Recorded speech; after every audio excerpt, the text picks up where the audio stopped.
وَمَن يُطِعِ اللَّهَ وَالرَّسُولَ، اور جو کوئی اطاعت کرے گا اللہ کی اور رسول کی صلی اللہ علیہ وسلم، فَأُولَٰئِكَ مَعَ الَّذِينَ أَنْعَمَ اللَّهُ عَلَيْهِمْ، تو یہ وہ لوگ ہوں گے جنہیں معیت حاصل ہوگی ان کی جن پر اللہ کا انعام ہوا، اور وہ کون ہیں؟ من النبیین والصدیقین والشہداء والصالحین، یعنی انبیاء کرام اور صدیقین اعظام اور شہداء کرام اور صالحین، وحسن اولئک رفیقا، اور یہ لوگ تو بہت ہی اچھے ہیں رفاقت کے لیے، یعنی اللہ اور اس کے رسول کی اطاعت کرنے والوں کا پھر شمار ان لوگوں کے زمرے میں ہوگا۔ وہ جو سورہ فاتحہ کے ضمن میں ہم نے دیکھا تھا کہ اہدنا الصراط المستقیم صراط الذین انعمت علیہم، وہ کون لوگ ہیں انعمت علیہم، اس کی تفسیر ہے یہ۔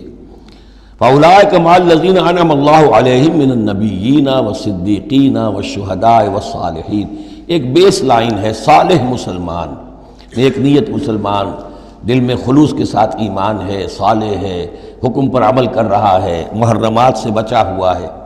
اب اوپر اٹھے گا تو ایک اونچا درجہ ہے شہداء کا، اس سے بھی اونچا درجہ ہے صدیقین کا، اس سے بھی اونچا درجہ ہے انبیاء کا۔